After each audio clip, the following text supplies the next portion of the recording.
En l'an 2000, la Poste édite un timbre célébrant un fait marquant du XXe siècle, le droit de vote des femmes.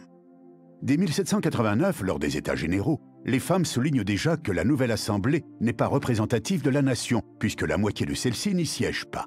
En 1791, une pionnière, Olympe de Gouges, publie une déclaration des droits de la femme et de la citoyenne, comprenant 17 articles, dont le 10e dira « La femme a le droit de monter sur l'échafaud, elle doit avoir également celui de monter à la tribune. » En 1804, Napoléon coupe court aux rêves des femmes. Dans son code civil, elles sont considérées comme mineures à vie.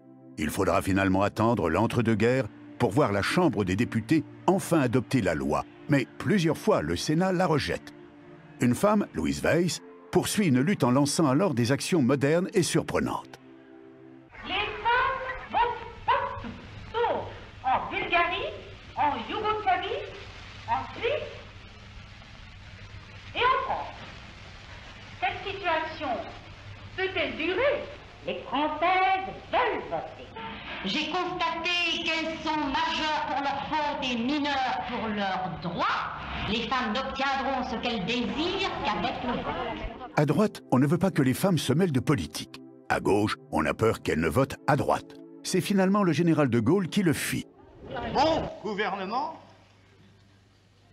a accompli une immense tâche de rénovation. Rénovation politique, droit de vote accordé aux femmes. Le 21 avril 1944, après plus d'un siècle de revendications, le droit de vote est enfin accordé aux femmes.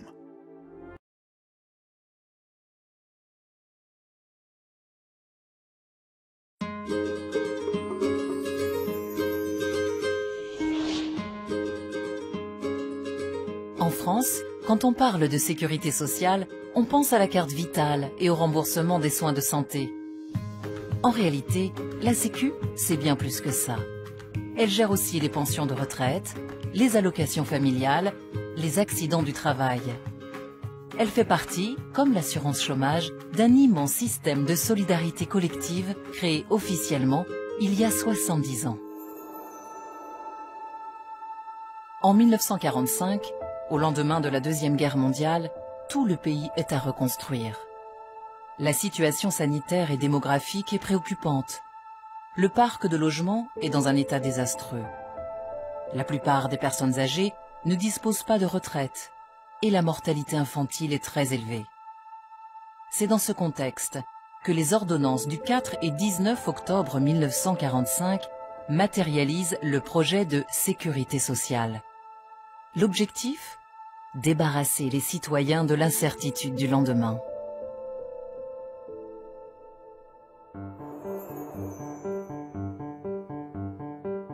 Concrètement, il s'agit de créer un vaste système national d'entraide collective et obligatoire permettant de consolider la solidarité entre actifs et non-actifs, bien portants et malades, riches et moins riches. Des caisses de sécurité sociale et d'allocations familiales sont ainsi créées afin que chacun puisse se protéger des risques de l'existence, en particulier lors des périodes les plus critiques de la vie. Ces caisses ont pour rôle de garantir des moyens d'existence à tous les travailleurs qui se trouvent privés de ressources par suite de maladies, de maternité, d'invalidité ou de vieillesse. Ce système de redistribution va se perfectionner et s'étendre tout au long des 30 Glorieuses. À cette époque, la France s'urbanise à grands pas, le salariat se développe et la classe moyenne s'étend. La sécurité sociale va accompagner et soutenir cette croissance, notamment dans le domaine du logement où la demande était urgente. La vocation du projet de la sécurité sociale est de se généraliser à l'ensemble de la population, de l'accompagner dans ses évolutions et de mieux la protéger des accidents de santé ou des risques sociaux.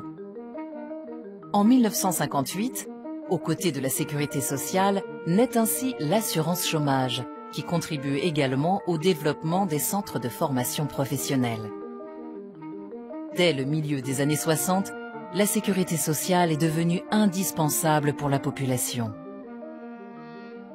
Mais dites-moi, il y a 30 ans, il y a 40 ans, Comment faisiez-vous sans la sécurité sociale? Ben, on se soignait quand on avait les moyens de se soigner. Moi, personnellement, j'ai 80 ans maintenant. Je suis bien content que la sécurité sociale existe. Sans ça, je serais déjà mort. Lors des années 1970, la sécurité sociale accélère sa généralisation à l'ensemble de la population et accompagne de près les changements sociaux, en particulier en ce qui concerne la transformation de la famille et l'émancipation des femmes. Je voudrais tout d'abord vous faire partager une conviction de femme. Je m'excuse de le faire devant cette assemblée presque exclusivement composée d'hommes. Aucune femme ne recourt de gaieté de cœur à l'avortement. Droit à la contraception ou à l'avortement, parité salariale ou loi sur le divorce, autant de mesures qui vont marquer l'évolution de notre société. D'autres investissements seront également mis en place suite à la crise économique née des chocs pétroliers. Le RMI en 1988, qui deviendra 20 ans plus tard le RSA, et la couverture maladie universelle, CMU, en 1999.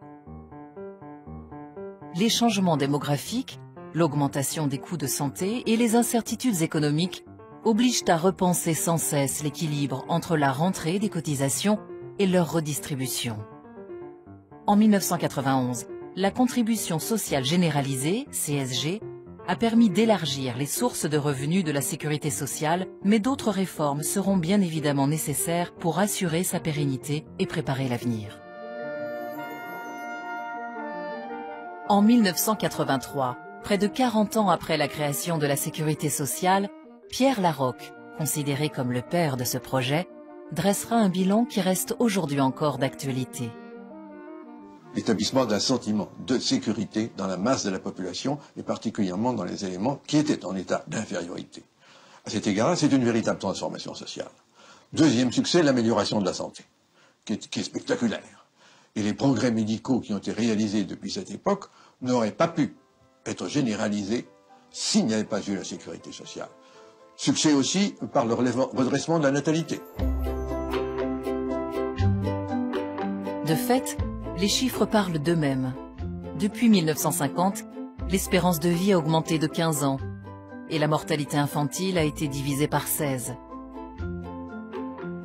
Le développement des modes de garde a permis aux parents à la fois d'exercer une activité professionnelle et de réaliser un projet familial. L'accès à une médecine de très haute qualité s'est également généralisé. Quant aux pensions allouées aux retraités, elles ont permis à 90% d'entre eux de sortir de la pauvreté. Depuis 70 ans, la sécurité sociale symbolise cette solidarité pour l'amélioration de notre qualité de vie.